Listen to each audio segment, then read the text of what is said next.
At the beginning of 2026, there was a return to Rio, a place that welcomes you back before asking why you ever left. One came back to warmth, to light, to people who don't hide much, including themselves. What began as an attempt to document the flying site at Pedra Bonita slowly became an act of listening, a film made slowly, with detours, and with a strong resistance to being explained. A film about flying that somehow morphed into a conversation with the people of Rio de Janeiro, talking about fear, about God, about love, and about all the things that appear when silence is allowed to do some of the work.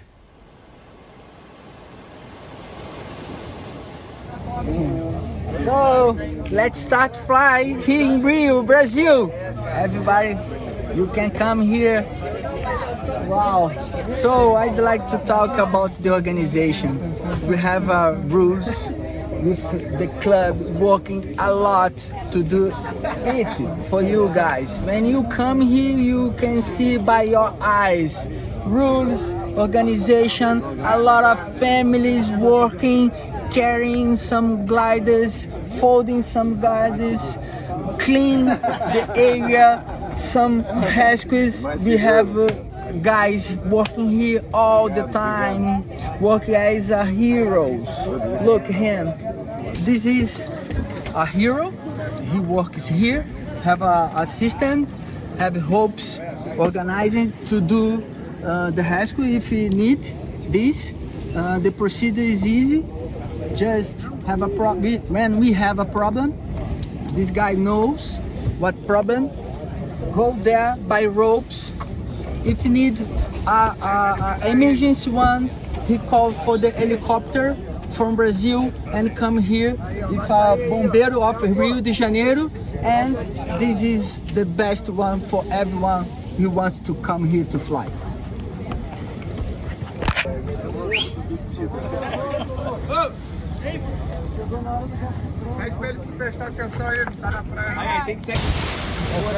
So, when everything works good and works together, the happiness good is perfect for everyone. I'm so sorry by my English, but I'm trying to explain something with my heart.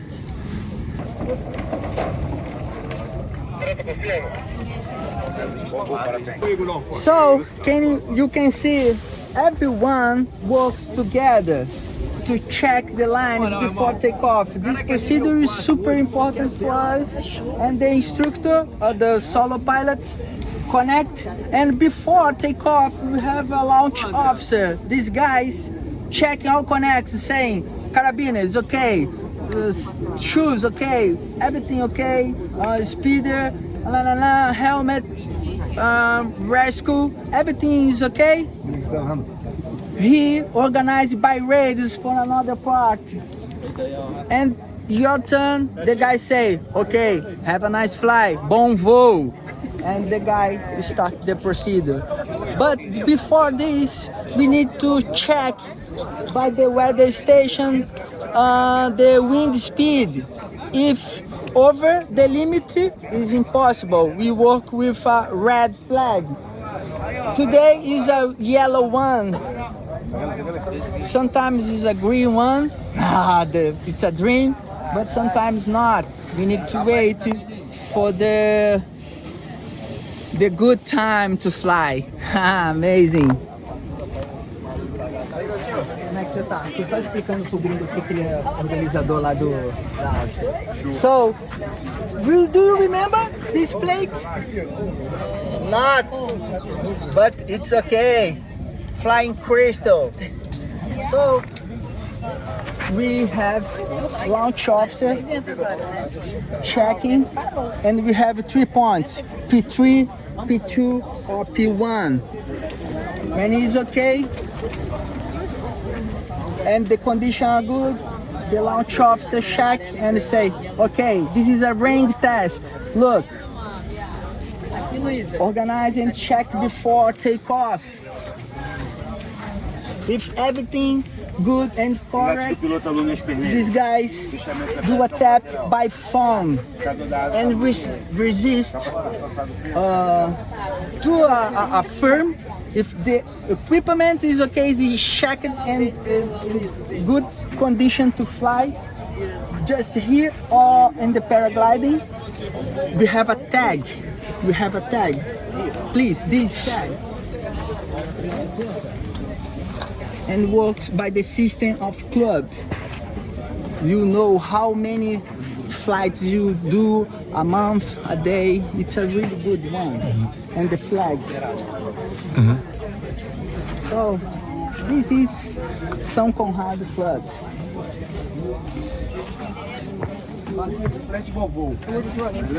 Yeah? Capricho.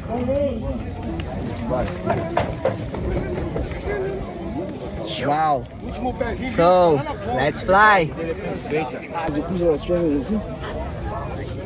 Isso, fica mais confortável durante o voo. Aí eu vou abrir com você para abrir os braços assim, isto, como passa, sim? Não pode ser agarranhado. Quando chega na altura do edifício, o procedimento de aterrissagem, na altura do edifício, para aumentar. So you are flying today? Yeah, first time. For the first time? Where are you from? South Africa, we live in England now. Oh, lovely. So, what is about to happen? Are you happy? Very, very happy. Are you feel adrenaline? No, I feel super nervous. No, I'm scared. Normal. It's normal. It's normal because if you don't feel it, you are crazy or you are a liar. I think it's more than crazy. But when you, it's like a nurse put a people with adrenaline linking and is linking. Before takeoff, it's a big shot of adrenaline. After takeoff, change it. Take out the adrenaline and put dopamine and serotonin, and you're gonna be a very, very happy. Yeah, and you're gonna be higher for a couple of hours after. Maybe now I understand why it's so addictive. We are addicted. Yes, it's just important to know how is the dose that you need every day. What the doses. Yes, but everybody who's landing is stronger, and take off for the life. If you are afraid, if you are scared, go, do it, you can. With the safety Nothing ventured, rules, nothing but just explode. It's like a heart pump of the god. We don't have to worry about anything. You tell us what to do and we just do nothing. Okay, just walk, and scream after takeoff. May I ask you a question? Because I'm so very much impressed with this place. I'm a pilot myself, and I'm a professional pilot back home in Europe. And I found out what that institution means for the local people. Because not only the pilots make a living, there are like hundreds of people that actually make a living because of us gringos coming here and doing something beautiful with the local people. How does that make you feel that consuming beauty and joy is basically like a multiplier that enables people to have a living? Isn't that a beautiful thing of tourism? Oh yes, absolutely. I think one of the things that stood out for us here in Rio and that sort of thing is how well they work as a community. So it's not about individuals trying to make money. They kind of really look after each other. So it's a real community affair. So many of the things that we've seen and done here is all about the community working together. Could one say, are you often here in Brazil or not so often? First visit. Do you think we just see it from the tourist perspective? I'm sure, because we have a filter of like we're being tourists and we are being doing something fun.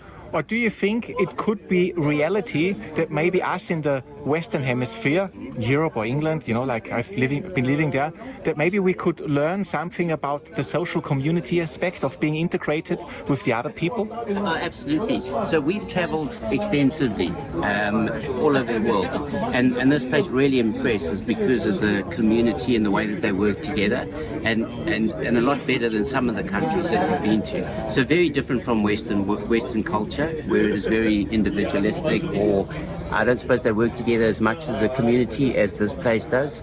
If you go to the favela, for example, there's an absolute mind blow in terms of how well they work together, and they've taken something that looks terrible from the inside and it just made it's incredible. I can't wait to go back in there again and meet people. It's so interesting, and to see how, I don't know, I suppose people can really live in harmony. It doesn't matter what your conditions or your financial status or anything like that. I'm very positively touched. Oh, thank you. You said that very beautifully. Thank you. But it has been an amazing experience. Speak to us at the bottom when I can talk. Hey? You can speak to me at the bottom when I know I'm alive. Yeah.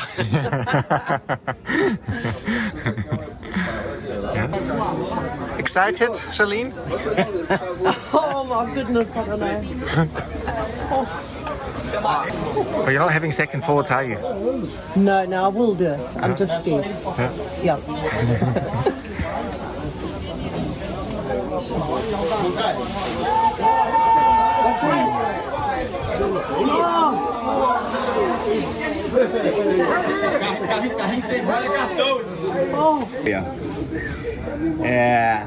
This is one of the hills. When you come from the sea, when you see the hills, you see one giant laid down. Look at, this is a giant, and the Gavia rock is the head, and the sugar loaf is the feet. So our takeoff is from here, from the breast of the giant, and this is the heart. Each takeoff is one hard bump. So you transcend, you go to another dimension, you feel very different after fly here. Muito bom. Can you? Here's my partner, we began together in 1888. He's older than me, but... And you know, you have the face of one good Austrian pilot, Alle. Yeah. You know him? Yeah, I heard of him, yeah. Yeah, I look you as the same. Watch this. I can't do that. I wouldn't do it. Just because he's hanging. Don't sit down, look ahead the island, okay? Yeah. 1, 2, 3, go. This won't be mine. I'll follow her through time. Believe me when I say she'll fall in love one day with me. With me. I don't want to cry. I'll beg you for your time. Believe me when I say you'll run away one day with me. Like a bird now.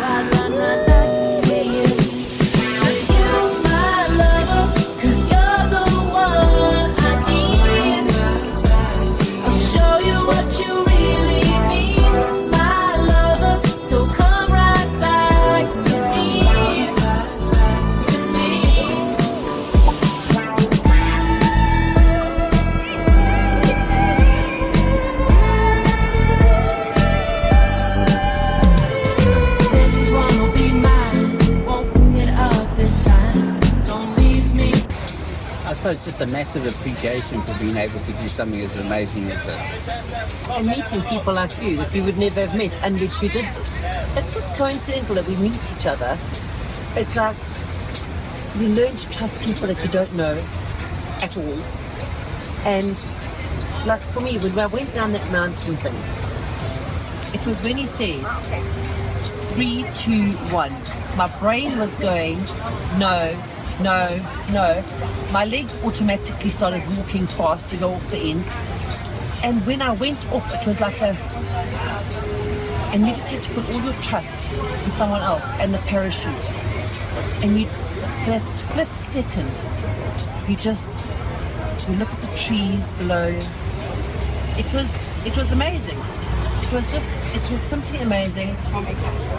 I will never ever forget that experience. Never. Because of my fear of heights and everything else that goes with it. I just thought, I actually think I'm superwoman, to be honest. I'm amazed because of what I did up there. Because I'm so petrified of heights and things, when he just go down, I still can't believe I did it. I still can't. But they get as much enjoyment, if not more, out of what they do. So it's all about talking about being passionate about what you do. They love what they do. So they got most probably as much, if not more, out of this experience than we did. But meeting us and putting us at ease and helping us to enjoy his 60th. But life is about you get more rewards and you feel better out of doing something for someone else. And I definitely believe that's how they look at what they do here. They love what they do. Yes, there's a fee for it and that sort of thing, but they didn't treat it 1 minute like a commercial business and that we were lined up next kind of thing. They absolutely loved what they did for us kind of thing, and there was no rush to get us on or move us out or anything. It was a real sincere relationship. And now he's turning 60 and we're going to jump out of an aeroplane next. Yep. We're going to do 60 things we haven't done before this year. So that's number 4. How wonderful. And we talked about the fact that I've been 2 when you 2 met. So you've been together for 40 years? Yep. This year, August is 40 years. 40 years. What's your secret? How did you manage to stay together for 40 years? Trust, honesty, integrity, and transparency. And then every night before we go to sleep, we tell each other we love each other. We've never slept in separate beds. So if we've had an argument or a fight or anything like that, we always go to bed in the same. We have never, ever sworn at one another. Yeah, we never swear at each other. Never swear at each other. Ever. So it's just about respect. And I think mutual respect. We try and treat other people like that and try to bring our kids up like the same way. Do you remember, I want to ask you first, ladies first, do you remember the first encounter you 2 had? Oh, absolutely. Yes. Could paint a picture. Yeah. Yes, we were at a party and So I was a chef, so I used to finish work late at night. Wait a second, I just want to make sure I'm going to have to plug my phone because I'm out of battery.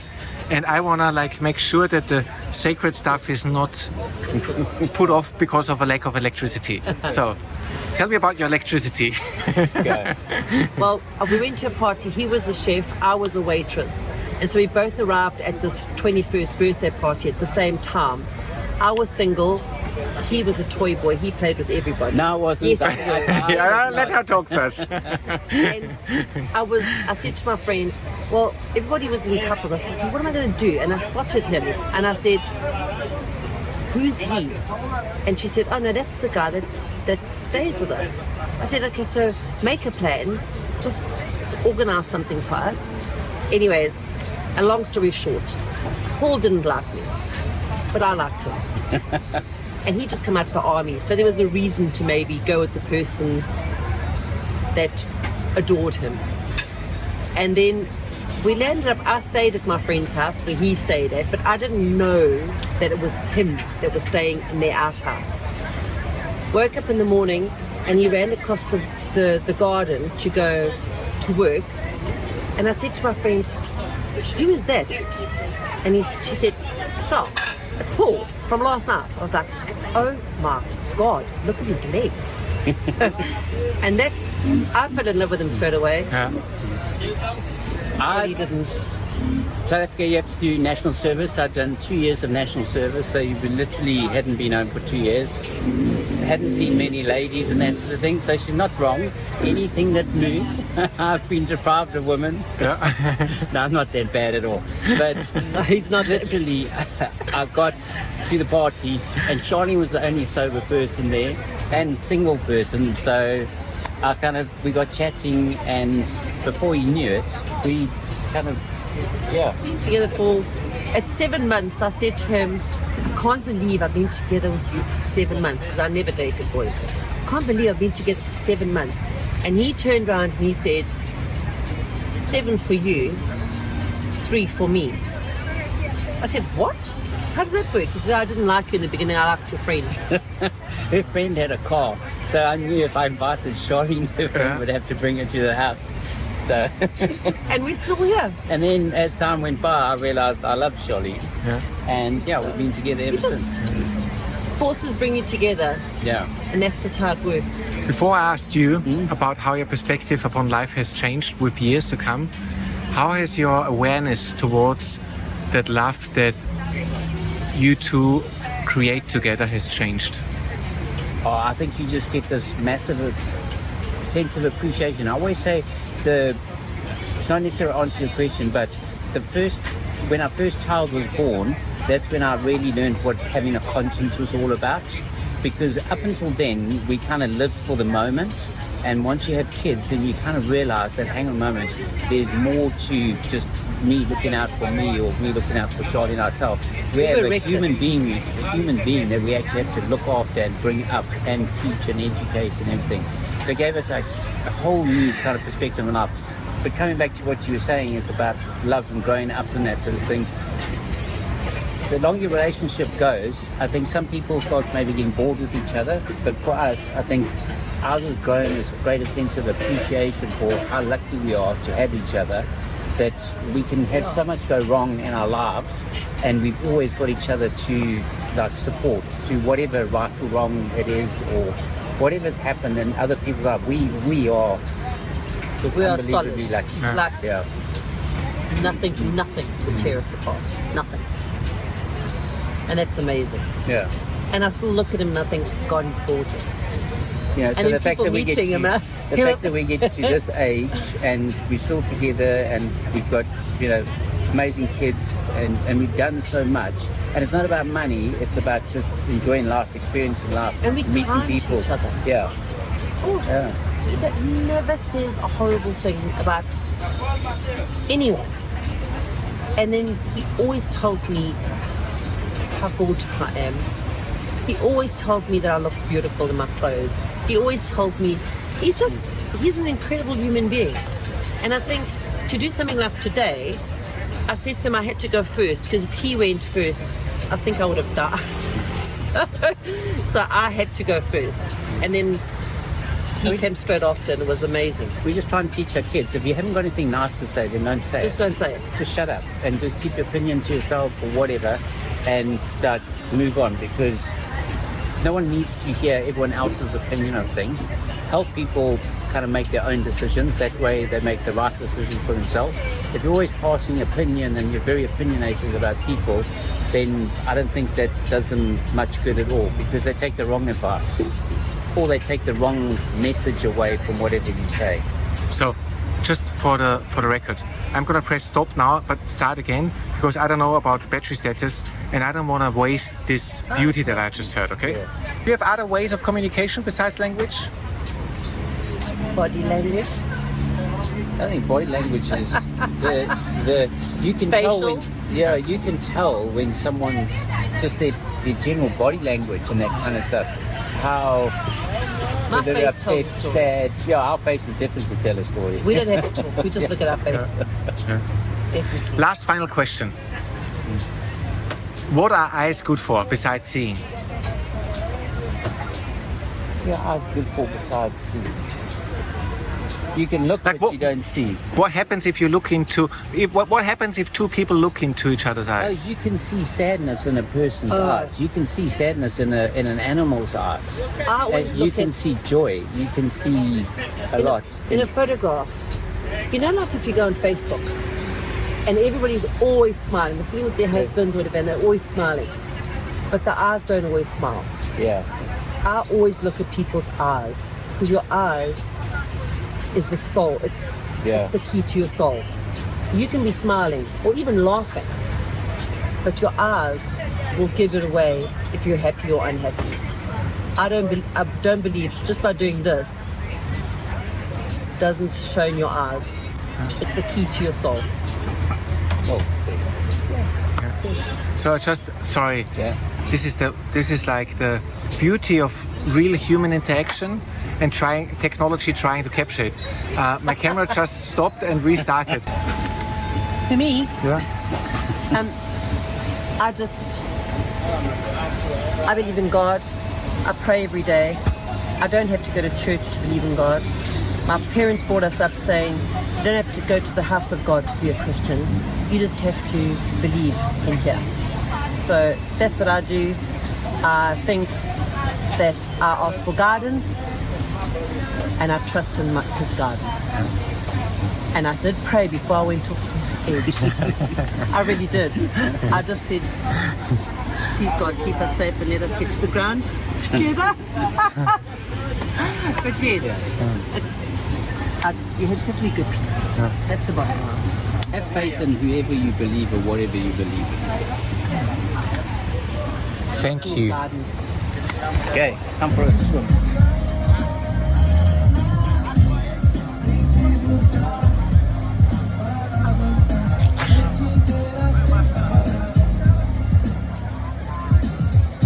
Also, you have to, how do you say it? You have to be, in this kind of sports, you have to be very patient. And also without pressure. And without pressure. It's a sport of patience important and physically also, because you always wait and go and look at the wind, start to change places. And That's it. Change again and try to put your glide again up get to and then go out. That's it. I know what it is. So you know what's happening here. Oh, I feel so happy. So happy. I'm used to come here quite often, and if I can do it, even if I have my own glide, I always do it because I think it's something exceptional. Yeah. And I think to fly with people so experienced, it's just incredible because it's always a new thing for me.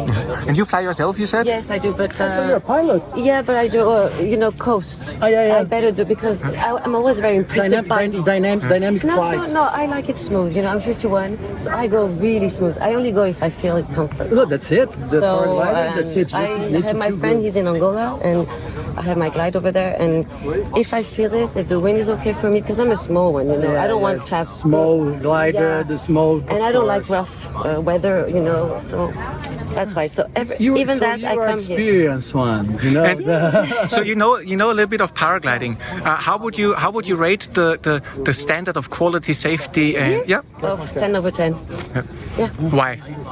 Because they fly for so many years and they know the conditions. They know how to deal with the difference between, like we were talking, the priorities with the coordination, and they have people working on that. They have this kind of talking which makes you so much self-confident. So for me, it's always a very nice experience. Thank you for sharing. Thank you. Thank you. I'm so impressed how organized it is. And what strikes me the most is the social element of it. There are so many people working here, the taxi drivers, the people carrying things. Everyone gets a share. This is because of paragliding. I mean, it's a community. I don't know what you say in English. They're very well organized, and it's a family. It's with respect, with organization, and it's a sport with risk. So they know what they're doing, and they have to be very careful. So for me, it's really confident to fly here with these instructors. I would like to ask you, from your experience, what kind of emotions or what kind of worlds people that fly with you are traveling when they fly? Imagine paragliding as a metaphor. Paragliding is something that makes you experience something not outside, not seeing with your eyes, but on the inside. Okay. I guess most people when come here to fly, 90% of them are facing a fear, are facing this scare of heights, and they think that they are scared of heights, but here is different. After the flight starts, after they face their fear, the fear goes away. And the paragliding, it's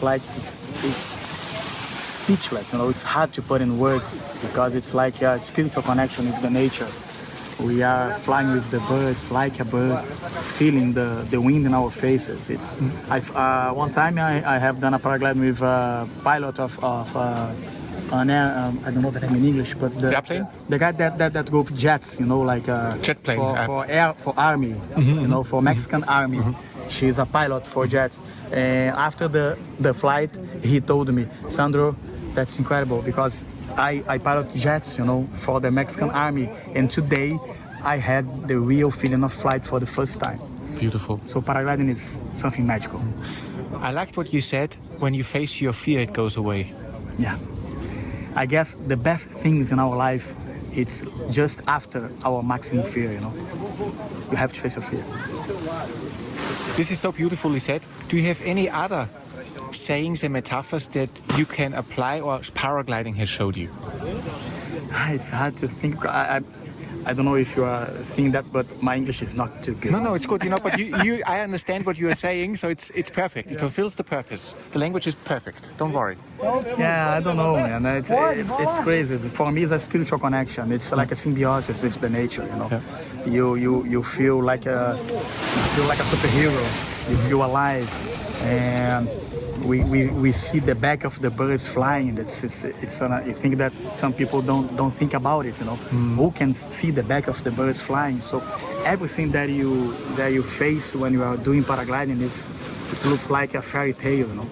I have done for paragliding for the Holy Road. I have done Dolomites in Italy, Chamonix, and every place that I go, it's different, and every place is magical. And I have done more than 15,000 flights. I do this for 20 years, and every flight is different, and I never get bored to do this, you know. What was the reaction for you and your passengers when you flew to the Christ? Oh my gosh, man. It's a mixing of feelings, you know, because some people are too religious and it moves her heart, you know. And even if you're not religious, you take off from here and get high and go behind a mountain and see that huge statue, you know. It's like an incredible work for that man did, you know, and on top of a mountain, and it's Christ, you know, with the arms open, and it's crazy. And you get there, it's more than 1 hour flying, and you get back here. Even for us that do this all the time, it's amazing, it's awesome. Can you imagine for the people that never flew before? Can you imagine that? For us, it's crazy. Do you get a physical reaction when you fly there? What? Do you get a physical reaction when you fly there? A physical reaction? Yeah. Can you feel it in your body? Yeah, for sure. Because we are all animals, you know.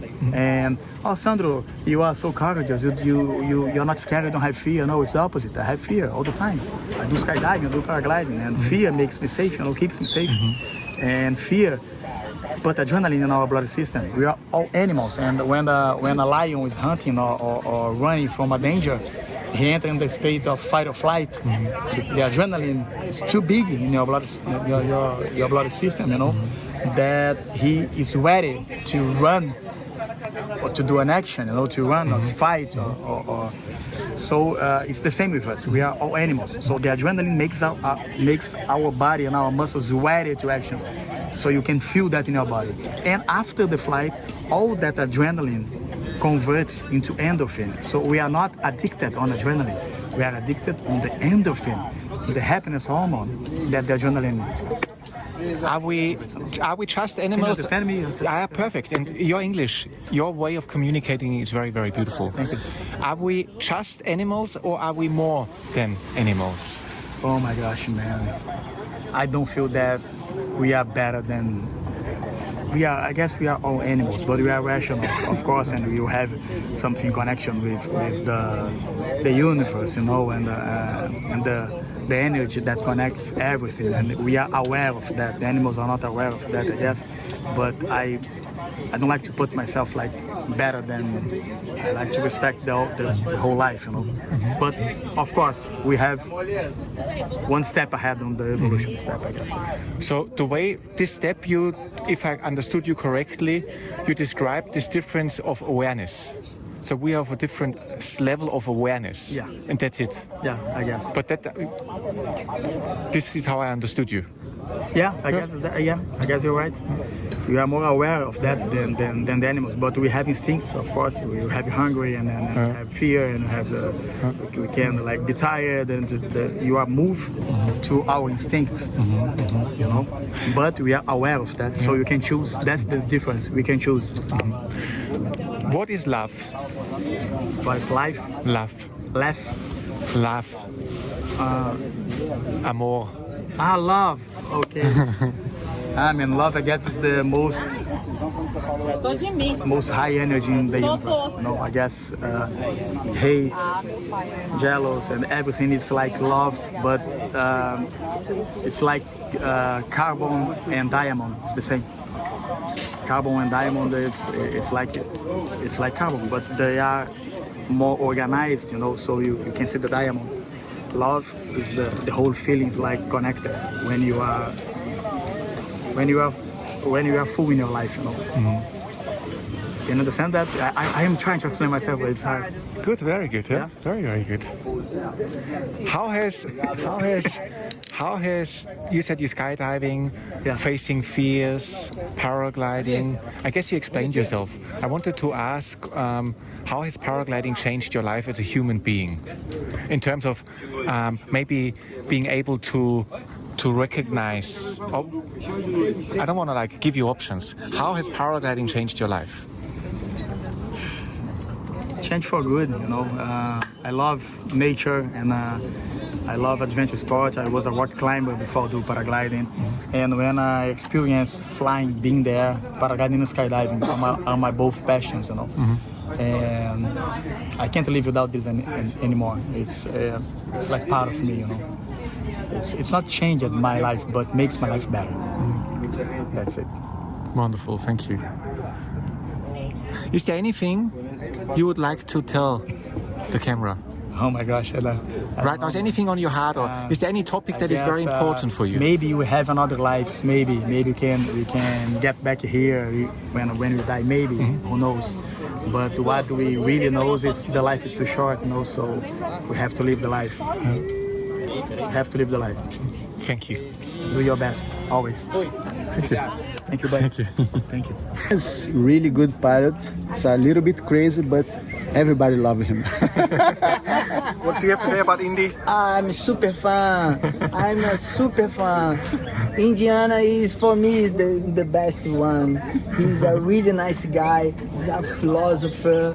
He loves fly. Sometimes we don't have a passenger, and we get your tandem gliding and fly along by himself just to keep high and feel this energy. And so I'm fun. Another question. 15 years ago, when I came here, I flew to the Christo. And it was the best flight of my life. Have you had, what are your favorite experiences flying here? Flying Christo is an amazing one. Every time when I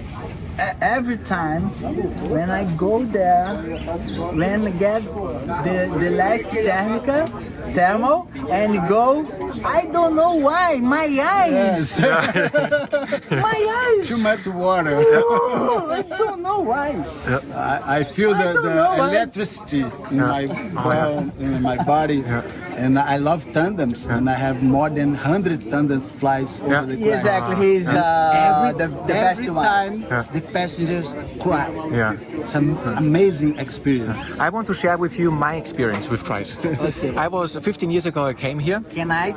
Yeah, you can. Okay. So, I'd like to share my personal experience, the most emotional flight of my lifetime, and I had many beautiful flights all around the world.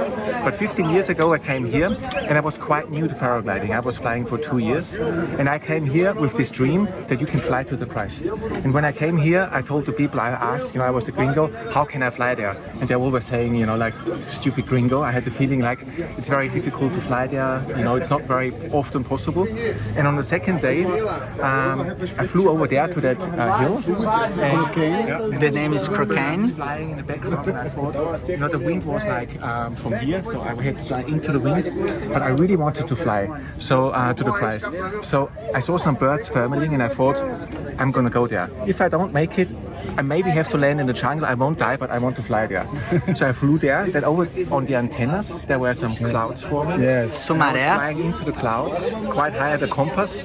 So I flew really high into the clouds. I know it's not loud, but Then I stepped into the speed bar and I arrived at the Christ. And when I arrived at the Christ, I had electricity going through my body.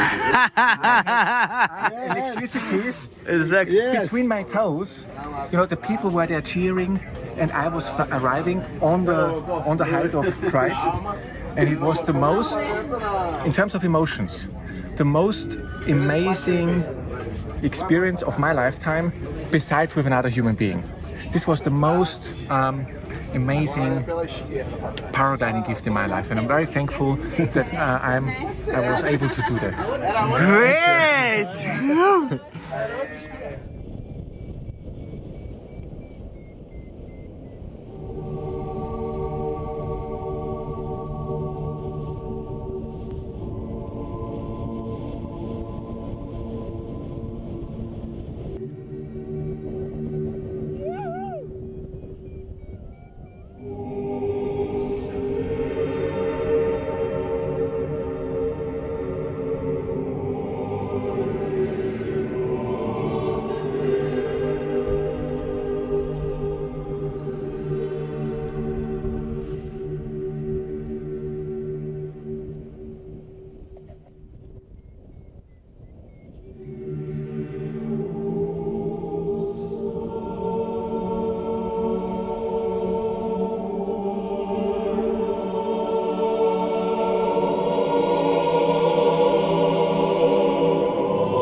Pega aí no telefone.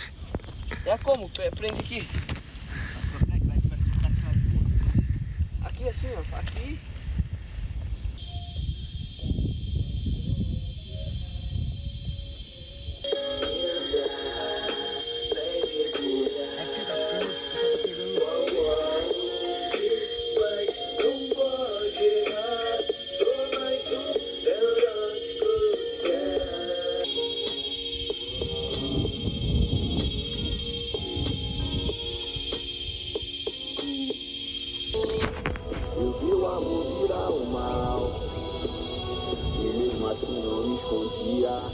Covardes, falo pros covardes, que suas vontades não ferem quem tem fé. Covardes, falo pros covardes, que suas vontades não ferem quem tem fé.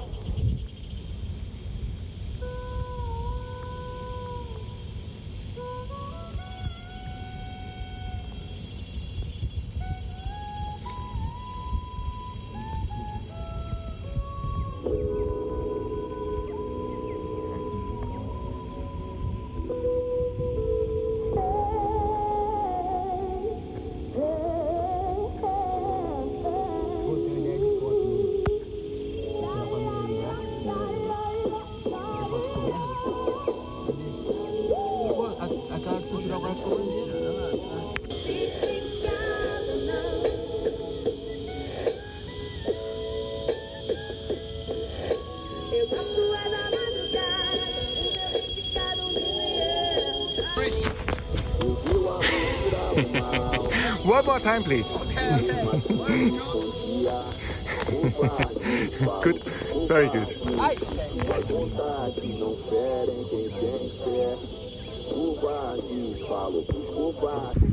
Bora, meu amigo! Let's go! Let's go, bro! Que eu juro que não vou te permitir entrar em sinuca. Se não sabe onde eu quero chegar, não diz o que eu devo fazer, rapaz, se liga. Sempre vou curtir o clima e suar, mas se vai. Chega.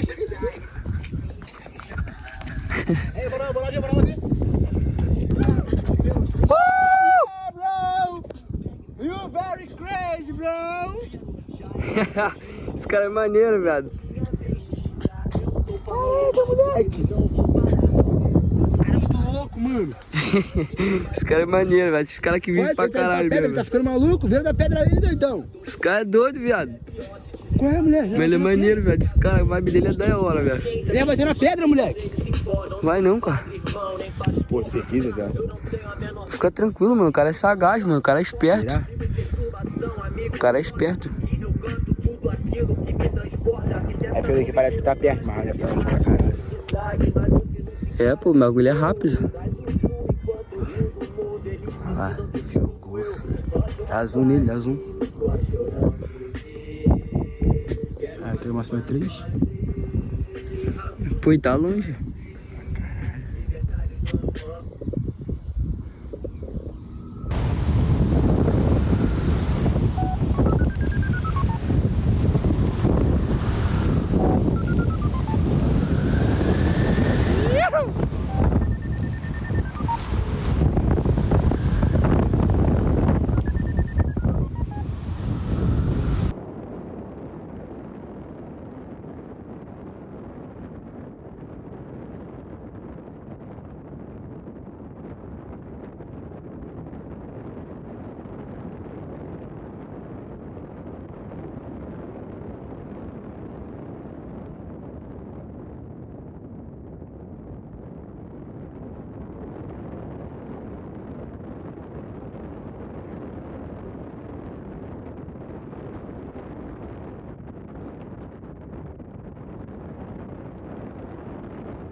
Como dizem lá no Ceará, vai dar certo. Vai dar certo.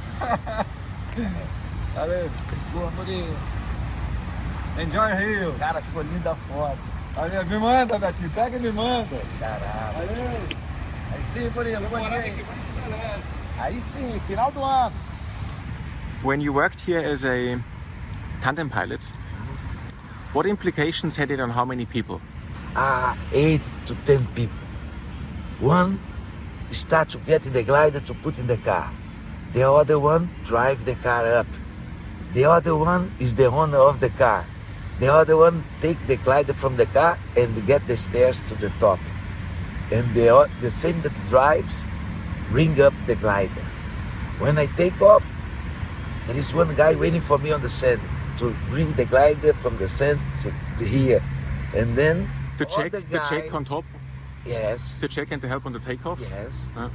The rescue people that are here? Yes. Yeah. And then here, 2 more to ring it down and put in the car. And the driver is coming to get the glider. And then the memory card, I leave with the girls and the computer. And then they transfer the video, everything, and they charge the flight. They pay her. And after, at night, she pay me. It's always many people. And how does that make you feel? Very good, like a family. Sometimes I want to surf, and like 8 to 10 people say for me, surf today, and so I say, okay, no surf, I have to fly. They wait for me to fly. Very good, very good. This is so beautiful. It's the best. And sometimes we get tip, like money, extra money. All the tip I get, I buy food, and in the afternoon, everybody from the team get together to eat. Like pizza, something, we all together in the end of the day. Very good, very good. It's amazing.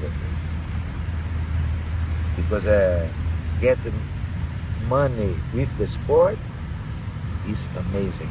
But get money with something like this that we love is different. We don't, it's like unreal. We don't feel that this happen. We get paid by this. It's something that we paid to do it. they pay us to do it. Very good, very good. I guess that's a win-win situation, huh? You see, when it's bad wind, I don't go. I drive down by the car. I just fly when it's very, very good and easy. And this is the best. I feel the same. Because when you love, they say, when you love your job, you get in the sunrise to wait your job to start. So we get here like 3-4 hours before to start the job because it's the best place. We swim, we do, sometimes the fisher boats come and get many fishes. We go there swimming and we bring like 20-30 kilos of fish. And everybody, fish barbecue all day. It's amazing. I want you to talk about the uncertainty, the fear, the joy, the bliss, all the emotions that are being materialized when flying. Yes, you can feel everything. You decide before the fly what you want to find. Here is easy place to decide. You can feel, you can see that is no good wind. And if you go, you feel fear, you feel everything. Sometimes many people on the beach, and it's so small the place for the hang glider to land. It's dangerous too. One time, when I took off here, it was all blue and no clouds. And this day, the clouds didn't come. The air became cloudy. I was there, and then first thing I tried to just go to the water, to land in the water. But I stay stuck in the cloud for 6.5 minutes. And then there was a time that I said, now... And how high was the cloud base? How high were you then underneath the... 10 meters. We didn't see the buildings. We didn't see nothing here. Nothing here. Goes to touch the floor, the ground. Crazy. I said, I will dead. I think this time shit happens. Yeah. But then I hear voice from me and said, what is going to do happens with you is not you that decide. Just look the window, the wind. Just look the wind. Just look the wind. And then I was all from after this very calm and just paying attention. And then I looked something. I said, oh, I recognize was those houses there. And then I say, I will reach the ocean because my fear was to hit the mountains, something. There was no condition to see. And then there was a time that my passenger said, now we're going to die. When I look, there is a bus from the clouds that high on that street. And then I could land in the first sand there for the southeast. Wind very strong and rain. After the land, my friends came running.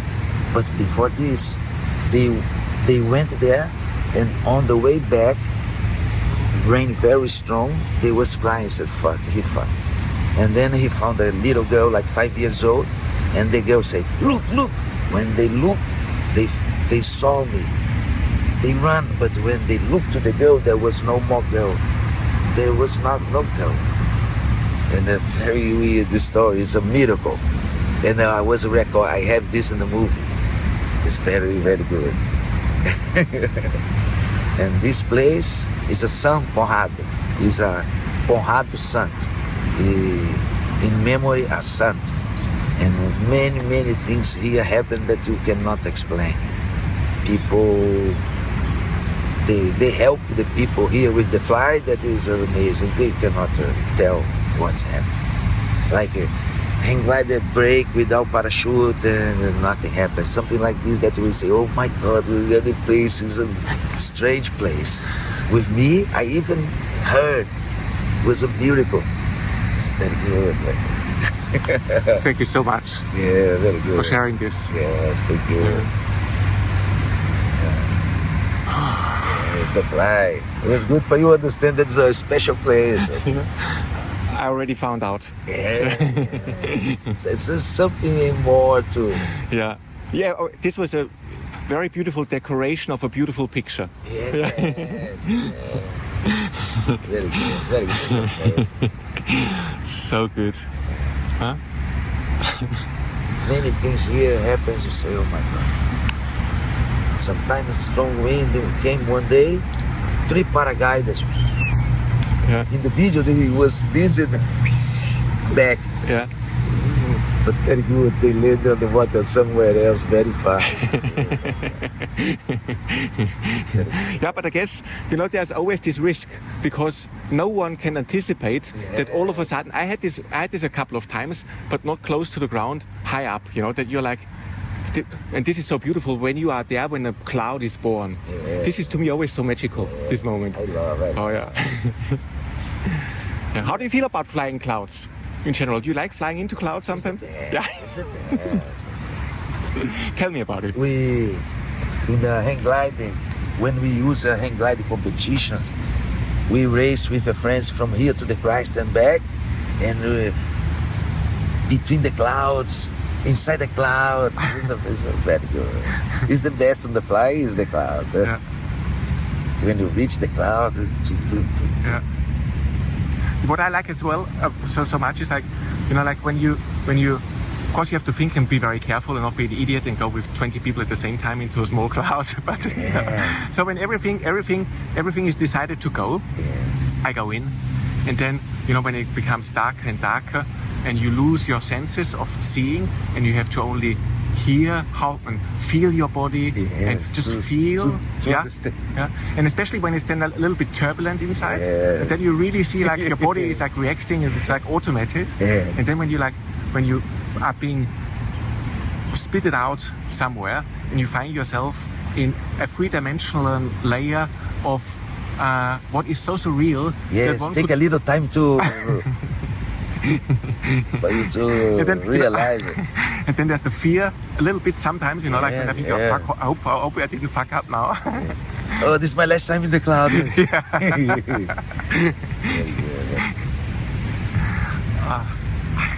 So I think we should stop it.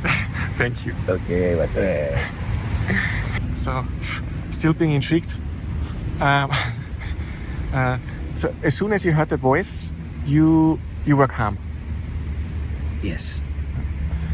Exactly the same moment. After the voice, I changed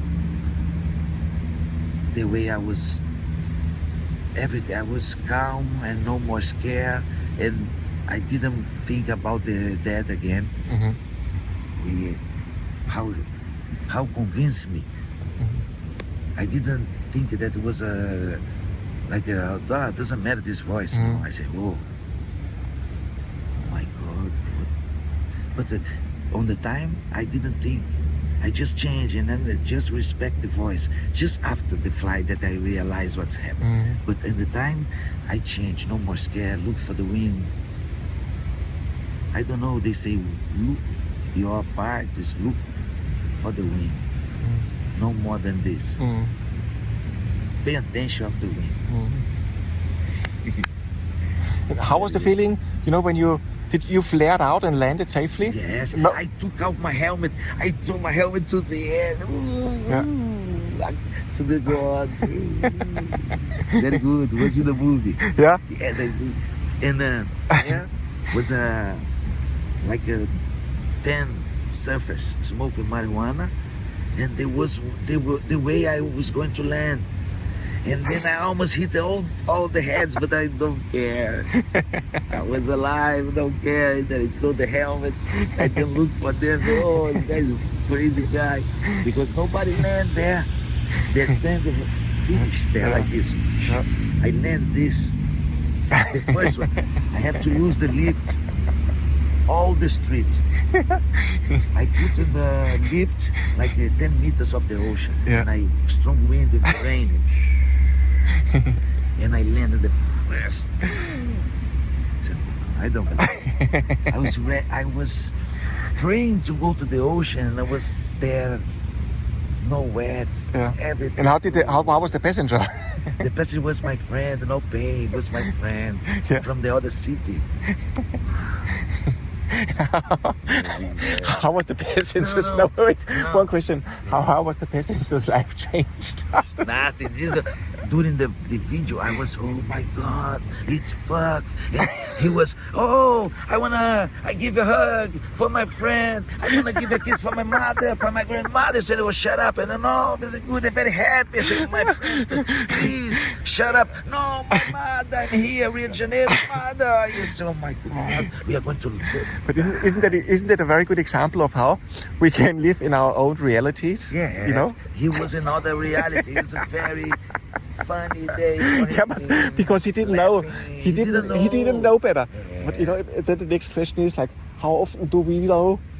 Could we know better? You see what I mean? Yes. Like we can identify people being very naive. Yes. But I'm so naive. I think I'm naive about certain things. But you know, like maybe I'm like so super naive, and would be interesting sometimes to hear like how do other people perceive the same situation. And this is the perfect example, like how they are. One was, you are the one. Hey, we are in the same situation. Yeah, very good, very good. Amazing.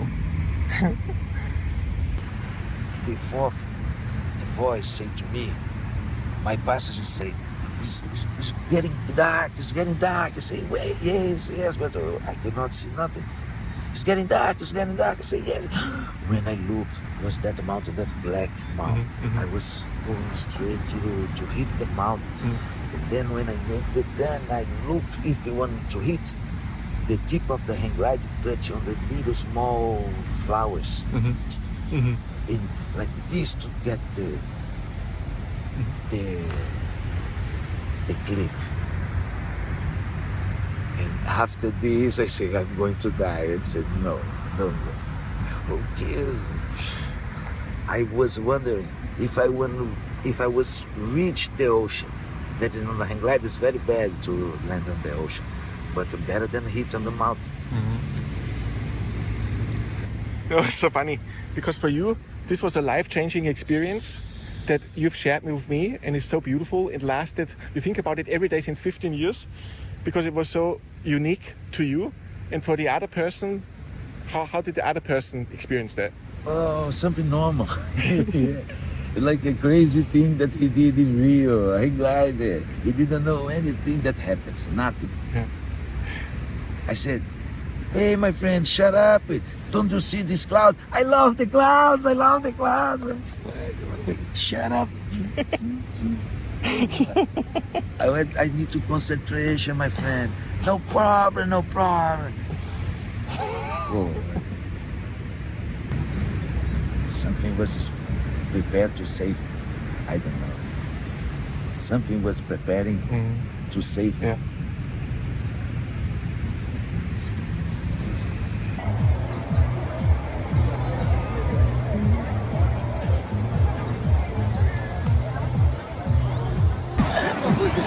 That's awesome. I love it so much. The drop was awesome. I love that part. How was it?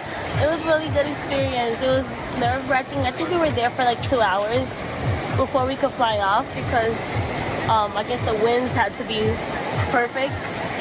And then you kind of just run. They tell you to run and you just go. And it's like a drop.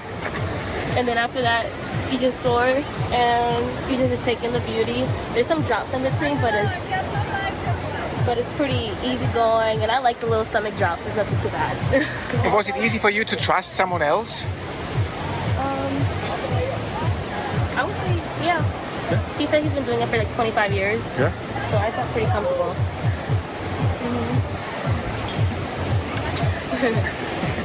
Okay. Thank you. It's not so close. we have to deal with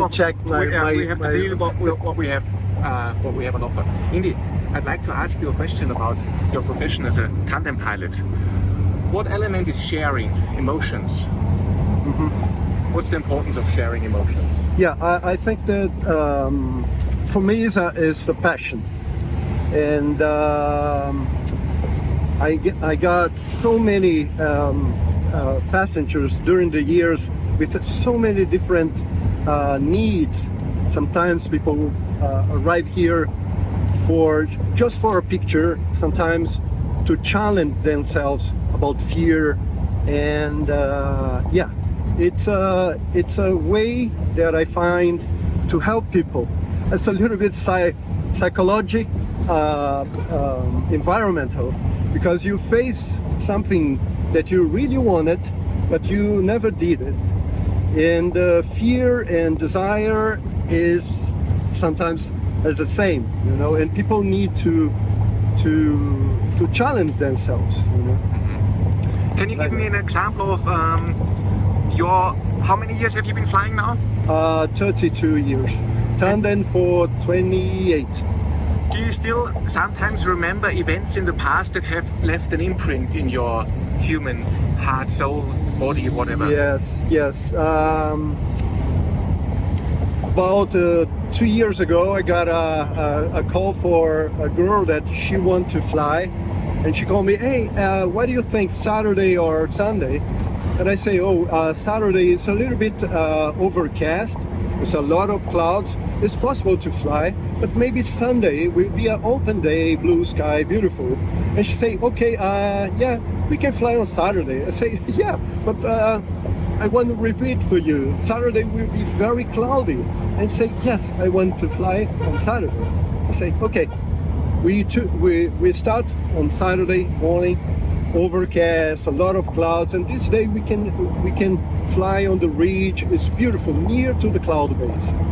And we flew for about 10 minutes, and I look the girl and say, how you feel? And I look beside, and she starts to cry. I say, why are you crying? You got some, you feel a motion sickness or something like that? I say, no, I'm just praying now. And I say, oh, you are praying? Why are you praying? And she said to me, you know, I used to live in a very poor area in the interior of Brazil. And it's a very, very dry area. We suffer like a desert in some months of the year. And when I was young, I'd see all the clouds passing by with no rain for a month. I used to pray for the clouds and say, oh, please, rain a little bit here. I need this, my father needs this to his crops, and also the animals that we have on the property. And they never rain. And they passing by. And today, after 20 years, I still right now praying, because past 20 years and my region there is still dry, but I was never so close to a cloud as today.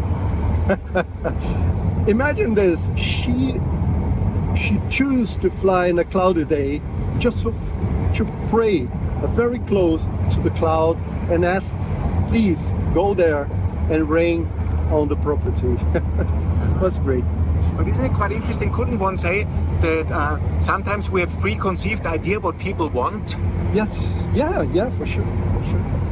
Yeah, sometimes people challenge themselves about, they think that they have a little bit of fear of heights, and actually they enjoy twice as much people that just show up here, because they challenge themselves on this day, and the prize that they receive is joy.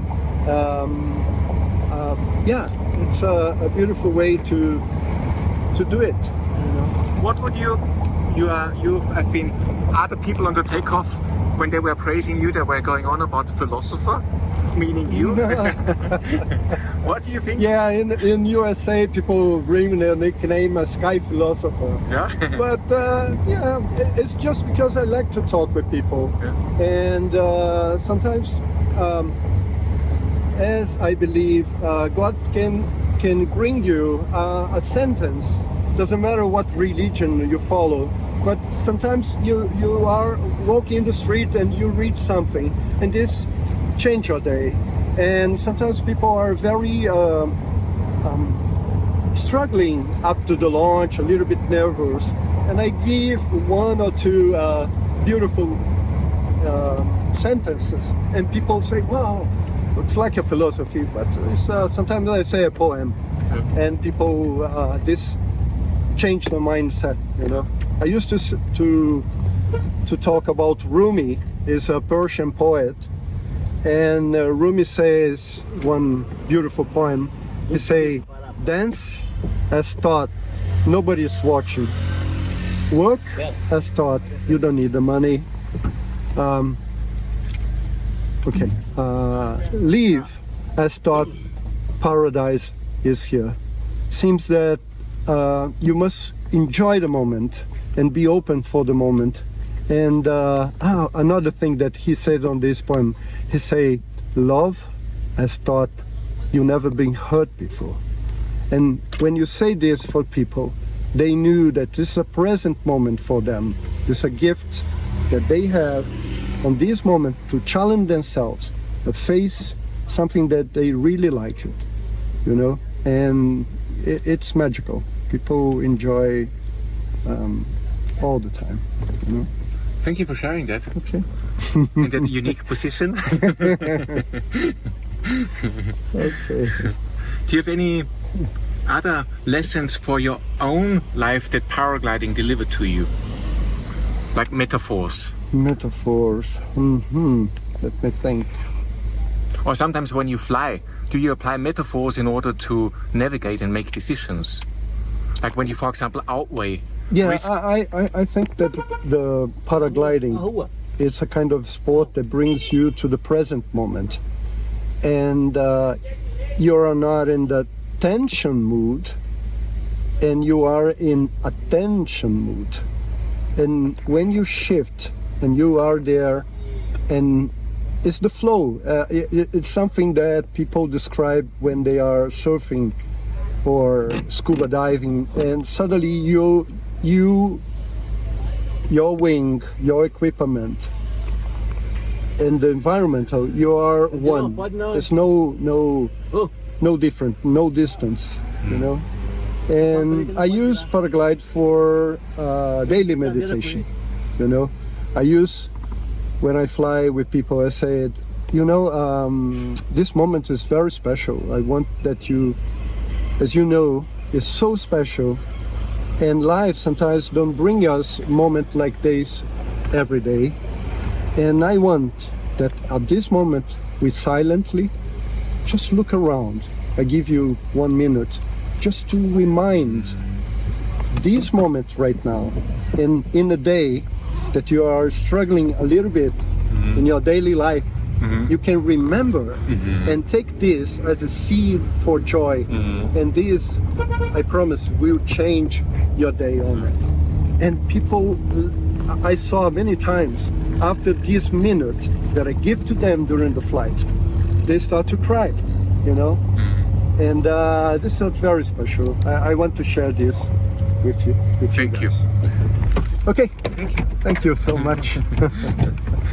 I hope my passengers don't be. But now you know that you fly with a nice guy.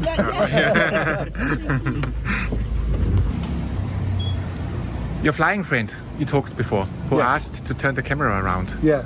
What can we learn from Dalton? Dalton is a kind of a person that you must trust him, and he always has something to give, you know. His friendship is my brother of wings, and you know, some people, few people in the world, you see that is on this planet to help people. One thing that Dalton do for many years was running as a guide for a blind racer they do in the Olympic Games, Paralympic Games. Blind people must run, and they run. And Dalton was the guy that was running with a big guy like this, and Dalton was just give his hand that this guy can do his best. Okay? He's a kind of person like this. He's a giver, you know. He's my best friend, for sure. And what can we learn from Delton in terms of being attentive to the situation and being stepping in, for example, like, Okay, you know, like... yeah, another day you are filming beautifully up to the launch and do your interview. And when you start to say about your experience going to the Christ Redeemer, Delton, very, very kind, say, okay, give me your phone.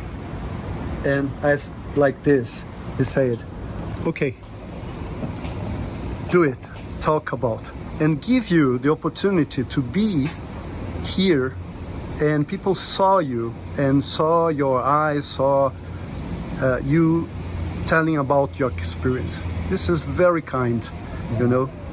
Take your phone and move around and give you all the emotional moment. Give you to. And I want to let's just stay here because and I want to thank everyone who, because no one said no. Everyone that I asked, you know, like a strange gringo confronting people on the street or on the beach, everyone shared so openly. So I want to thank you to everyone that I met here. I do truly understand why you all think that this place is like the heart of the world and the life is super special here, because this is my experience of the last 10 days, and I'm super, super thankful that I have seen so much beauty, and it has been a life-changing experience to me in a very profound and deep way, and I truly mean it.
Caralho! Vamos! Onde? Ah, cara! De novo! Ele perdeu! Porra!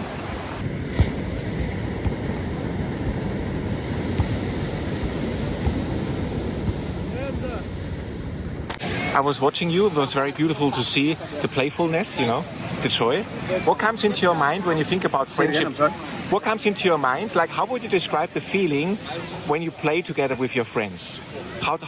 What's the emotion? What goes through your mind, body, and soul? So I grew up here in Rio de Janeiro, Brazil. I'm Brazilian.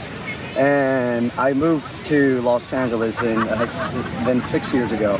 And we don't have that kind of thing. We don't have this warmth from Rio, mostly from Brazil. You know, we are very warm. We do a lot of activities all the time. We praise the beach. We worship the beach. This is a sacred time. We spend like sometimes 8 hours here. So being back here with my friends, and I have a beautiful family there of friends that I built, but being back here with my friends playing the sport that I grew up doing is astonishing. There's no other better word. Like, you feel connected to love and God and all the spirituality that Brazil brings with you, because we believe that nothing can be done alone here. If you're gonna surf, you're gonna surf with your friends. If you're gonna play soccer, you're gonna play soccer with your friends. If you're gonna go out to just drink a beer, you're not gonna go alone. You're gonna go with your friends, you know. So it's very important to create this bond and have this moment, because this is a very aggressive sport if you think about it, because we're attacking all the time with the ball, bah, bah, bah, bah. But we all want everybody to win. That's the best part. We don't want the ball to drop. We are attacking aggressively, but we are cheering for the other to get and keep the ball up. It's like life. That's it. I have goosebumps. It's very beautiful. Thank you very much. Welcome to Rio. Yeah. Well, last question for you. You mentioned two big words, love and God. Yes. What is love and what is God? God is everything, man. God is this. Film that. That's God. This is God. This is the mountains, the sky. That's a painting from God. You know, we are here on a vacation, man. You know, he provided, he created all of this. I come back here. I live in Los Angeles. California has a big, beautiful nature, don't get me wrong, but everything there is dry. You know, it's not humid like here. Here's tropical. You see there's a jungle there, and here there's the ocean. And to be in Brazil and don't feel this energy is almost impossible. So being in love is being in Rio. You cannot come to Rio de Janeiro, Brazil, and not feel love truly with your heart, because of the people, because of the laughs, the jokes, the coconut water that you're drinking on the beach, the soccer, the waves, the warm ocean and the warm weather. You cannot do this in many parts of the planet, but in Rio you can do it. So I believe that here is probably the place that I feel most love and I feel most connected to God. Not just because I lived here my whole life until I was 23, but Brazil has this energy. We are very religious, but not religious that you like white-collar men. You know, we are religious in a way of praising nature and praising this beautiful thing that God created, the mountains, the sky, the birds, the animals, the people, the dancing, the laughs, the ocean, you know. This is love, man, you know. We just have one life. You don't know what's gonna happen in 2 minutes, you know. Something can happen and you never know, so live life to the fullest. Because you can die tomorrow, you don't know. Amen, brother, amen. God bless you guys. Thank you, that was really beautiful. Thank you, appreciate it. I want to ask you, I was watching you and it was very beautiful to see the way you interacted with each other. And I want to ask you, what does it do to your mind, your heart, your soul when you play with your friends here on this beach? How would you describe it to a gringo who is not from that culture? Like, what's going on? Okay, so my name is Gaspar and I'm 32 years old, and I live in Rio de Janeiro for like almost all my life, and I think playing altinha is like, I get the best feeling of my life, because you enter in a state of flow. In a state of flow, when you get into, you just like don't think about other stuff, just like moving the ball around and just getting the main goal, which is like making the ball maintain in the height. Can I start again? No, it's great. No. I understand. Continue. It's Really? okay. Yes, of course. Yeah. The main goal of the game is that you don't have to make the ball fall on the ground. So like when the ball is on the air, you just get into this state of flow, you know, and you just forget about everything, every problem in your life, you know. And it's just like magic. Like you're just like surrounded by good people and like playing in the sun, like getting this view right here. So it's just like, I think living in Rio, because of this and all the other stuff, it's just like magic, you know. It's like an illusion, a dream, you know. And this is the place that I get like the best feelings. I live in São Paulo right now, and I don't get this like lifestyle yet, you know. Like, so I think this right here is like magic. So I think it's because of that every other people wants to be here, you know. And this is what I think. God and love. I think God is everywhere, man. Like, if you just look at this mountain, like you are, I don't know, looking at the creation of God. You know, you staying at this beach, like even like talking with your friend, it's like part of God's plan, you know. And I think God is everywhere. And when you are surrounded by good people, is where you find God the most, you know. This is what I think. And what the other question you said? Love. I think love is like making connections, you know. you only get loved by meeting good people, and meeting good people is like making the right connections, like talking about good stuff, talking about ideas, like I don't know, it's just like relationship. If you have good relationships, you have love to give, you know. This is what I think and reflect. Really beautiful, thank you very much. Thank you very much. My English is not so perfect, but I fully understand. Really? Yeah. Oh, that's awesome. Yeah. But you know, it's one thing to fully understand, and I don't think language is necessary. Of course, language is necessary, but I think language is just a tool that tries to bring you closer to something that you feel with all your everything. You see what I mean? So even if you like sometimes say something like, I'm not a native English speaker, and very often I realized that I said something utterly wrong, but the other person understood what I meant. Yeah. You see what I mean? So language is a tool that carries energy, I think. And so that's why sometimes it's even an advantage not to be perfect in your language, because then you have to then you speak differently. You see what I mean? Yeah, I see. Yeah. I understand. Yeah, and I completely agree. Yeah. I think when you're saying like an tonality or a vibration or energy, like you said, like people understand, and once you talk with you, you know, it's just like, I don't know, it's just like you said, like language is a tool, okay? You can say like perfectly, or you can say just a little bit. Yeah. But if you have energy, the people will get into you. You know. And, yeah, you are right.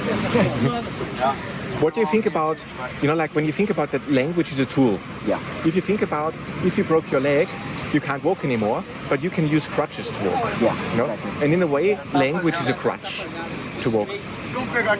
And this is a metaphor. Do you have metaphors that you like, that helps you to live life with love? Well, actually, I don't know if it's a metaphor. It's more like a quote, and this quote is like, expect nothing and appreciate everything. It's like, and this is the way I live my life. I don't expect nothing about people, about life. I just enjoy it, like every day. Like if something bad happens to me, it's just like it's about to happen, and it's just life. You just have to deal with it in a better form, you know. And yeah, this is the way I live. Muito obrigado. Obrigado a você.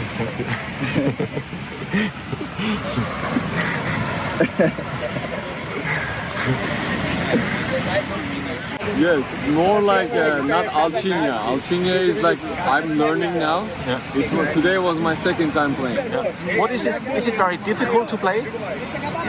What's the philosophy of it? Philosophy. I think it's to challenge yourself. You know, like you basically attack the person in front of you, and you, how do you say, lift the ball to the person next to you, and that attacks the other person. So I'm learning too. It's pretty like fun so far. Yeah. And it's like really requires a lot of balance, and you gotta know how to hit and like what's the power you put behind any time you hit the ball. Do you think it's a nice metaphor for life and relationships with other humans? I think so, yeah. Now that you said it made me think about it, yes.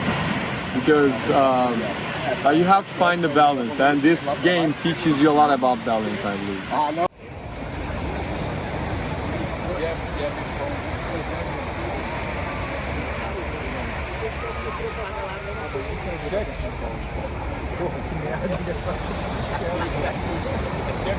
Manda uma foto dele, parceiro.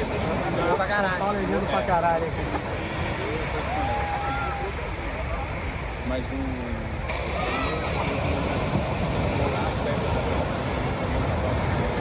When I play altinha with my friends, I never know how my partner is gonna lift the ball for me. So when the ball is like in the air, I really need to know if I'm aggressive or if I like serve the ball in a way that my partner is gonna attack. So you just have to be careful and be in the flow, you know? It's like you have to be in this state of mind, like, and forget about everything surrounded and just like pay attention to the game, you know? I think this is what you feel like in life most of the time. Sometimes you have to be aggressive. Sometimes you have to be like patient. Like you never know how your friends or how the people surround you are gonna treat you or maybe react towards something you did. Like, yeah, I think this is like not about this little game, but about life, you know. Thank you, man. It was good? Hi, my name is Alexis, and I'm a musician. The music for me is wonderful because the music is my life. I work with this, film my instruments and my cash. Film? Yes. I live with this instrument. I play guitar and sing it too. I make the music. This is my life. It is because the music for me is one spiritual. My English is very bad, but when I play, I feel love in my heart and in my spirit. This is for me. It's wonderful for my family and my daughter. All I make, it's my daughter, and the music is for me. It's my daughter too, and I love the life, and I love the music. Kisses for you. How old is your daughter? My daughter have 10 years old. My daughter is 11. Yeah, 11. Yeah. That's so wonderful. And the name of my daughter is Morena. Nubia. Nubia. And Morena and Nubia, it's one generation. It's changed the world because the world is very dangerous with the war. And Trump, fuck you. Okay, Trump, fuck you because you, it's us. You is not loving. You is dead. Is dead for the world. It's not so good. Okay, the life is so. Thank you. Thank you. Pode tomar água do mar e vem me dar. Eu vou seguindo pra viver. Encantar a noite. Eu quero ser feliz também. Navegar nas águas do teu mar.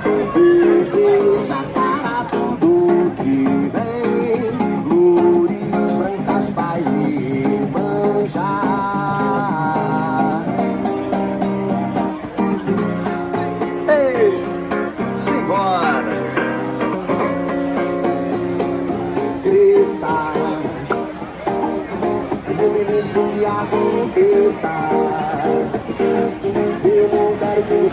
The political devices, the people, it's the shame because the people need this love, and when the people need this is love, the people think about the group, and the group it's more necessary than the safety of other people, and the political in the world make one separation and think the politics because the politics is and the world have one structure corrupt, okay? Yeah. Corruption. And the corruption lost the potential because the money it's more better for the life than the war, no? The war in the world. It's destroyed the spirit of the world because the world is one cell. The world is have a life. The world protect the natureza, and all the people in the politicais destroy the natureza. Natureza needs the love and all the people because the union is necessary for save the planet, to save the world. Our world needs the people life with together the natureza, no separation, okay? Okay. No, okay. Very good. Muito bom. My English is very bad. Em português, o mundo precisa de pessoas com coração bom, porque a gente quando pensa em cuidar do seu próximo, pensa em cuidar de uma árvore, the tree, da natureza, a natureza vai cuidar da gente. E quando a gente não cuida da natureza, a gente transforma a natureza em algo morto. A gente está matando a vida de algo que nos dá vida. Então a política no mundo partidária é algo que tem que acabar, porque ela é estruturalmente corrupta, ela é estruturalmente para controlar as pessoas, para trabalharem para um sistema que só fode com a gente e fode com o planeta. Então sejamos amor. Bob Marley já dizia: The life is spiritual. A vida é espírito. The life is light. The life is light. A vida é luz. E the light needs the love for grow. And when I think in God for me, it's the universe, it's the planet, it's the naturalism, it's one tree, one butterfly, the sea. This for me it's a God, né? Deus, né? But God growing man, and God is into me, and God is me. God is here, and the God is not domination, because when I think in God, it's in religions. When I talk in God, it's for control other people. Okay, it's for me. It's not good. It's not good because the God is not here. Jesus Christo was a torturation in a cruise, and the people make this for the God. This is not. For me, it's not so good. This because this is instrumento de tortura. How can I say tortura? Translate. Yes, fortune. This for me, it's fortune. Fortune in English. Torture. The cruise is torture, you know. But it's God for me. It's my heart. The God for me. It's naturalism and universe. It's creation. It's creation. It is. Thank you so much. So, how's your breakfast? Amazing. I think this is the best place around here, Rio de Janeiro, to have a nice breakfast. We have other things also. We have the lunchtime and dinner, and the food quality. I think they follow the European rules, so I'm accustomed to look for croissant. And in some places in Brazil, croissant is not croissant. Here it's really croissant. I think they have a French food and quality here.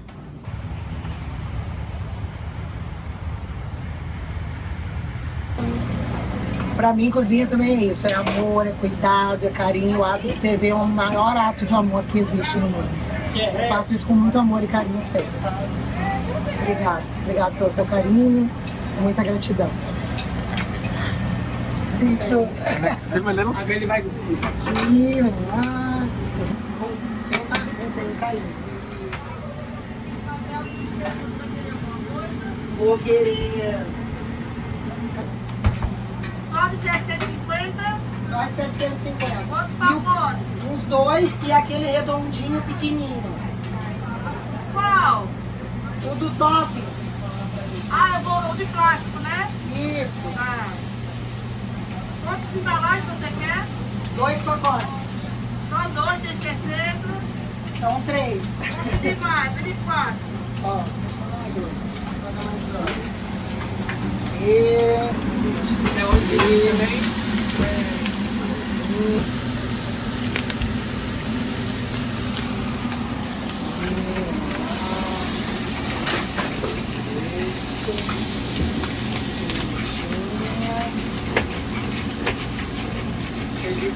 E aí é só agregar assim, viu?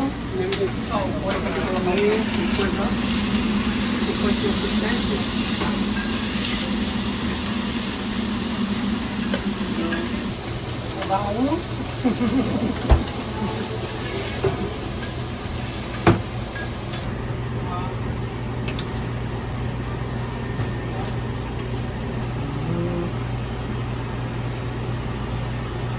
Não, porque eu já só coloco o texto, aí não precisa ir mais verdinho.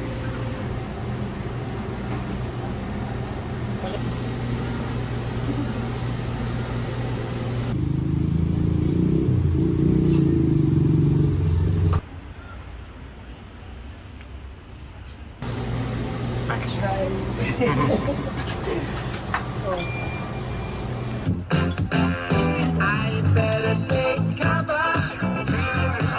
The house of cards is coming down. See the party's over. The house of cards is coming down.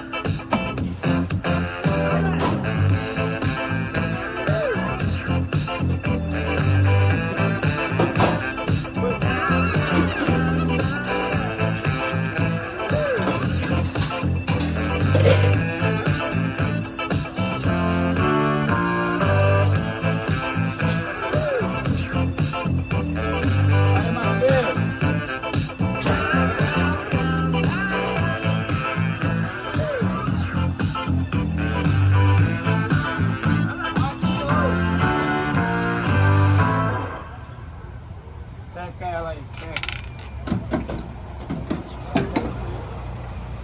Para o suco.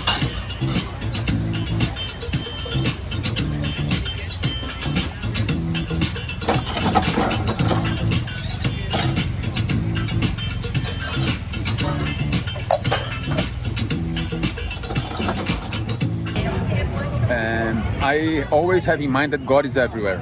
So God is energy. And God is nature, God is wind, God is control. So in a way, when we fly, we get closer to God. I always say my church is the cloud, you know, when I feel closer to God, you know, when I'm all alone with my thoughts and thinking about my life and what is the moment 100% just for me, then I feel closer to God. Your church, the clouds, I love them. It's so beautiful. Do you like flying in clouds? I love dolphin flight. I already flew 1,500 meters inside a cloud. I don't think I'm going to do that again. But the experience was, like I say, is the best natural. I don't like the word drug, but it's the way that you get your adrenaline that who doesn't fly only with chemical drugs can get something like that. I understand. What happened within you, in your body and your mind and your soul? I took off with 4 other friends, but the 4 of them landed. I was all alone. And once I was under a very beautiful and perfect cloud, climbed it like 2.5, very smooth, with many urubus around me, many, like 15, 20, and everyone was so smooth, so cool. I feel so confident. Then I said, come on, I'm gonna feel a little bit inside this cloud. I'm all alone. I'm far away from any airport or something like this. No planes, no helicopters, nothing that could possibly come closer. And then I start flying inside the cloud, and I said, no turbulence inside the cloud. So I said, come on, let's see what's gonna happen. Let's take a little longer here inside. But then it started to get wet. Then it started to get dark. At once I couldn't see my wing. And when it starts the ice or snow, I don't know. And then I was a little afraid. So I flew with this compass. And so I have the very, very control of the direction. So I said, to go out, I need to go south. So then I put south there, then a little turbulence. When I came out, the blood here, my friend, I could feel this vein like 3 times bigger than it normally is. I could feel the blood coming up and down here. Look, only from saying, look, I'm only for telling you this story. I know. When I looked down, I saw this white wall, I don't know what was that, and the ground, like, man, I couldn't see that, and all the other clouds was down here. I said, where am I really? It was was. I don't think I would do that again because I didn't see another cloud that was close to this one, and that happened because they came together. So then, when they came together, they were stronger, and I feel that only was when I was inside. So then it took a little longer to come out. So don't do that. It was a one-time life experience. I fly paragliding for 28 years. It happened only once, and I hope it doesn't happen again. But the experience was, wow, unforgettable. Because I'm talking to you right now, and I can see and feel, not of course the same adrenaline, but I can see and feel now exactly at the moment. I will never forget that in my life. And it happened like 10 years ago. And I landed this day. My grandmother was buried in like 300 kilometers from home.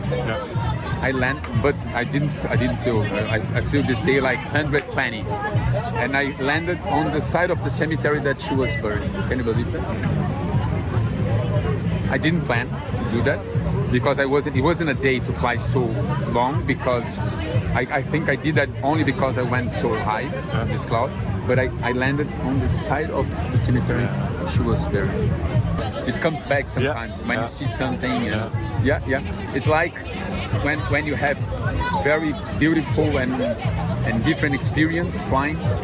It's like you put inside a case here in your memory, in your brain, and when something different you see in a movie, or it's like you go there and open and feel that again for a little bit and then put it back then. Beautiful. Yeah, I know what you're saying. What do you do at the paragliding? What's your job there? I'm a tandem pilot. I've been flying in glide for 30 years. What was your most beautiful experience with paragliding? Freedom, because I tell to my students, Paraglide permits you to fly outside the aircraft. So you are seated in a seat outside the aircraft, looking everything and peaceful. It's low speed, peaceful. It could be very extreme also if you do maneuver. So I've been flying for 50 years. I'm a Brazilian Air Force military aviator. And paragliding, I've been flying for 33 years. I prefer paragliding because it's amazing. It's a way to see the nature outside the earth. And what is if you can think of, what are the most, because you're a tandem pilot, what were the most intense moments with emotions and feelings with a passenger? I take to my passenger, when I have a new passenger, it's just always my first time. I feel first time emotion when I have a different person to fly with me, and then I live their emotion. So that's making me my first time. Beautiful. Thank you very much. Thank you. Yesterday I saw you, or 2 days ago I saw you playing with 2 children. Yeah. And it looked very, very joyful and authentic. Yeah, I love children, and they love me like animals and children. I love it. And sometimes I forget my age and go to the same age and run away here, and that's funny. Much fun. Manda o Pedra, vem cá. Vem cá, vamos fazer o combo. Casquinha. Barriga, sovaco e pé. A porrada também. Barriga, sovaco e pé. Puxa o cabelo. 3 contra 1. É, caraca, 3 contra 1. É covardia demais. I think the best thing in the world is emotions. It's true. Children has true in your eyes. If they like you, you are the king. That's it. Then I have maybe a little bit a unique question. You know, when you look at eyes, you just mentioned eyes. Are eyes only here for seeing, or are eyes here for something else? What can you see in eyes? soul, true love.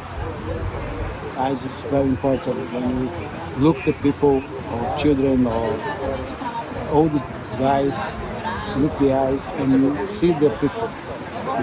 You feel who I am. I think that the life is better than emotions forever and people and pilots has this in your soul. Shiny eyes.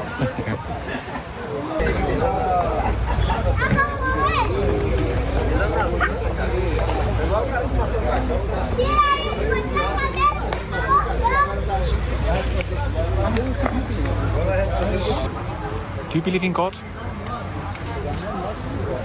Not like people say that God is, this is God. No, God is everything is God.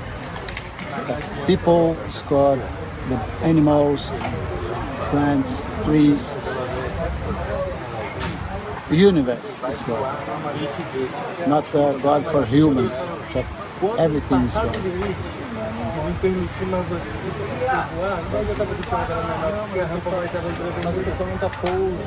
Thank you.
So Ellen, we just coincidentally met on the street, and I found out that you're a paraglider too.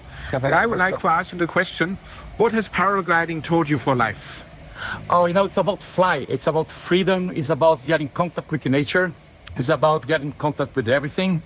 It's understand that you cannot control, but you can influence. It's about know yourself first, then you can learn how to fly. That's what flying is to me.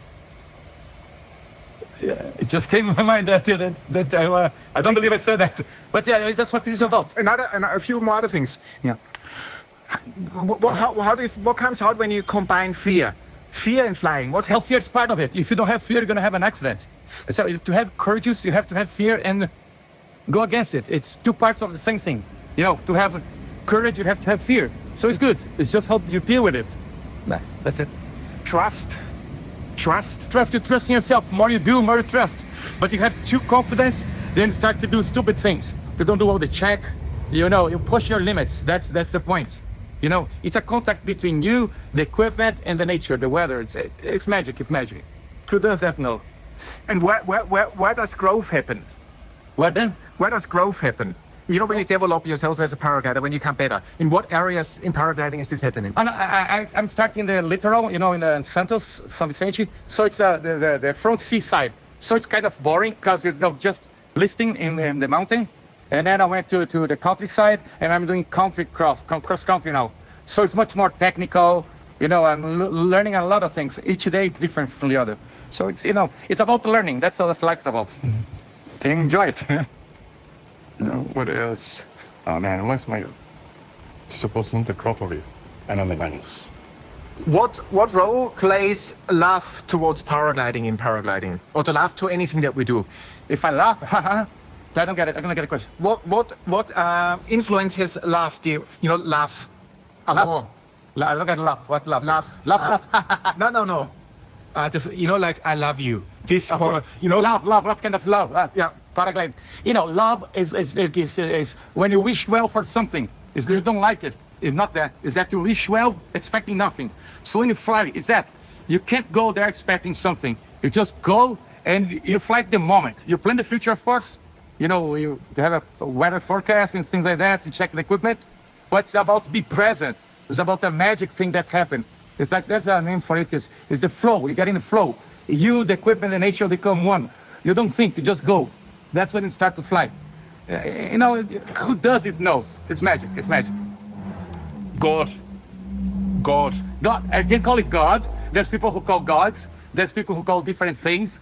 It's magic. It's transcendental, as they say. I prefer to call it, it's transcend our human nature. It's not for humans. It's for humans who transcend.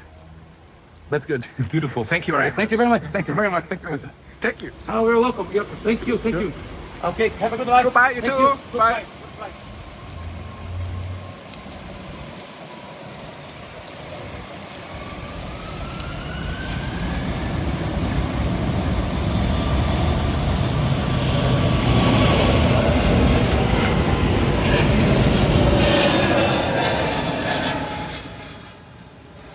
Back home in Switzerland, one couldn't let Rio go. Thoughts were circling, like a thermal. The following ideas are not conclusions, they are observations, collected while paying attention. Every takeoff is different, even from the same place, especially from the same place. The wind changes, the mood changes, the passenger changes. One's own awareness definitely changes. So many variables, so little control, and yet one still tries.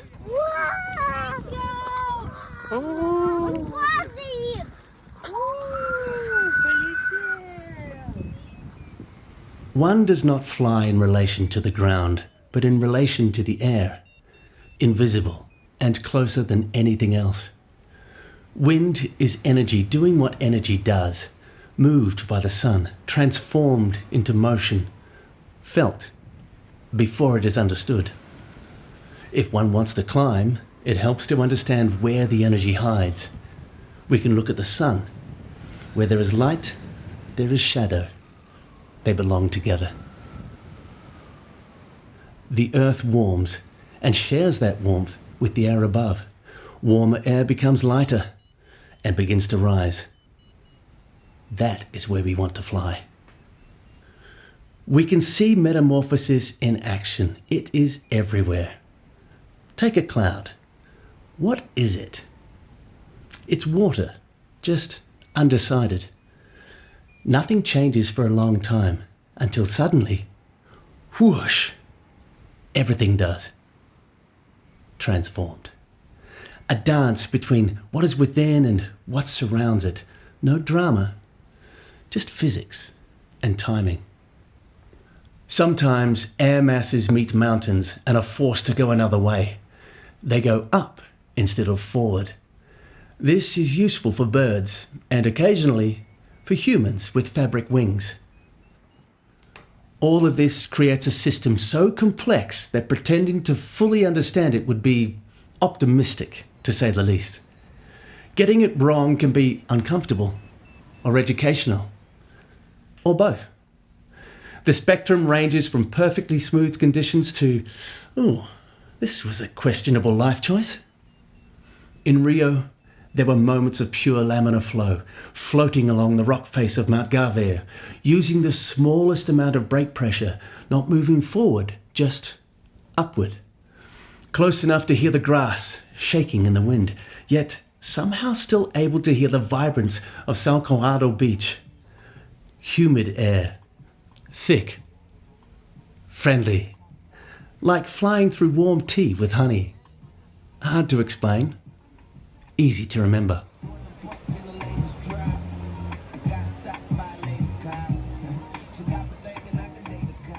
In a world full of conformity, being new to an environment can be a gift.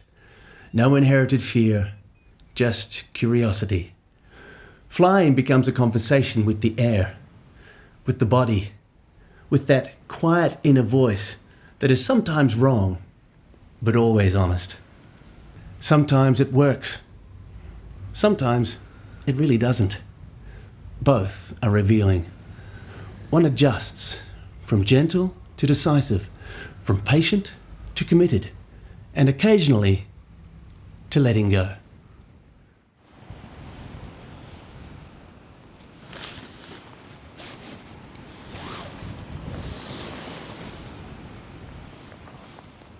Flying close to the ground can be exciting. Sometimes lift exists only there. But closeness also means exposure that makes one vulnerable, which is fine, so long as one is ready to pivot or adapt. Flying tandem adds another layer. Watching fear turn into laughter, silence into words, emotion into something shared. When cold ocean meets warm land, expect the unexpected. Different worlds, different opinions. Turbulence appears, tension rises, attention sharpens, growth beckons. Outside the comfort zone, learning happens, whether one asked for it or not.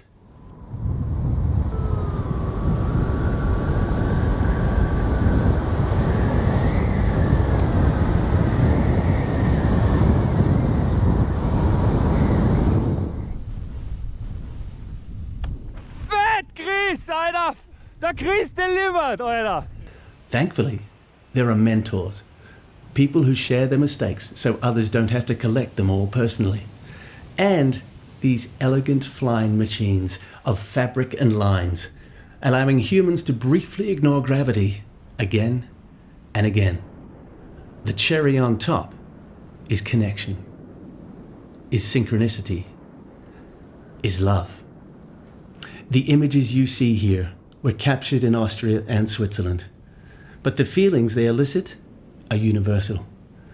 As a videographer, one wants to take the skills learned filming in the Alps back to Rio, with friends, with time, to do honor to such a sacred place.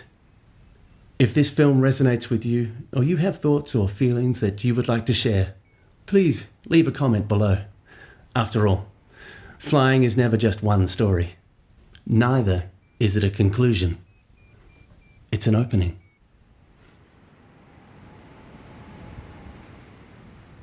That's us on the way up to our takeoff. And I'm wondering, what's your greatest passion in life? My greatest greatest passion in life. Greatest passion in life? It has to be music. Yeah. Music is my greatest passion. Music is what drives, I just feel like every living thing in life, and it's like, music is a way of living, and I feel like all of us, it's like this, there's a song that talks about all of us adding a lyric to the song that is life. Have you thought about that line, or did they come out spontaneously? Well, I just feel like when I think about my passion for music, I think about how I live my life and how it is a lyric and it's adding to the good things or the bad things that I do, and adds to the song that is the world, and that we're all harmoniously connected together. Yes, that's why I love music, and that's why it's such a big part of my life. Well, thank you very much for sharing to start with. This was really beautiful to hear that answer. Do you play music? Yes, I do. I play guitar. Okay. And I'm not super great at it, but I love to be able to create my own rhythms and melodies. I think it's a great honor, an opportunity I can do. You know? You're gonna do big things, Skylar, with that passion. I hope so. Yeah. I hope I can leave an imprint, and a good one.